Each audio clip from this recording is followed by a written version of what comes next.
ക്രിസ്മസിൻ്റെ സന്ദേശം എന്ന് പറയുന്നത് ദൈവസ്നേഹത്തിൻ്റെ വെളിപ്പാടാകുന്നു. പിതാവായി ദൈവം മനുഷ്യനായി ഈ ഭൂമിയിൽ അവതരിച്ചു എന്നുള്ളതാണ്. യോഹന്നാൻ എഴുതിയ സുവിശേഷം 3-ാം അധ്യായം 16-ാം വാക്യത്തിൽ അത് ഈ ദൈവ സ്നേഹത്തിൻ്റെ വെളിപ്പാടായി നമുക്ക് മനസ്സിലാക്കുവാനായിട്ട് കഴിയുന്നു. ഇന്നത്തെ സാമൂഹിക രാഷ്ട്രീയമായിട്ടുള്ള പശ്ചാത്തലത്തിൽ വ്യക്തി ജീവിതത്തിലും കുടുംബജീവിതത്തിലും സമൂഹത്തിലും ആ സ്നേഹം നഷ്ടപ്പെട്ടുകൊണ്ടിരിക്കുന്നു.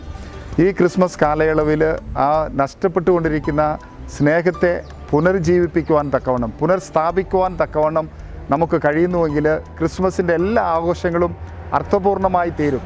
അല്ലാത്ത തലത്തിലുള്ള സെലിബ്രേഷൻസ് ഒന്നും അത് അർത്ഥവത്താകുന്നില്ല എന്നുള്ള കാര്യം മനസ്സിലാക്കിക്കൊണ്ട് വാസ്തവത്തിൽ ദൈവസ്നേഹത്തിൻ്റെ ആ ഒരു അംശം മറ്റവർക്ക് വെളിപ്പെടുത്തി കൊടുക്കുവാൻ, അർഹതപ്പെട്ടവർക്ക് വെളിപ്പെടുത്തി കൊടുക്കുവാനായിട്ട് നമുക്ക് ഈ കാലയളവിൽ നമ്മുടെ പ്രവർത്തനങ്ങൾ കൊണ്ടും നമ്മുടെ സമയം കൊണ്ടും നമ്മുടെ പണം കൊണ്ടും നമുക്ക് ശ്രമിക്കാം. അതിന് ദൈവം നമ്മെ സഹായിക്കട്ടെ.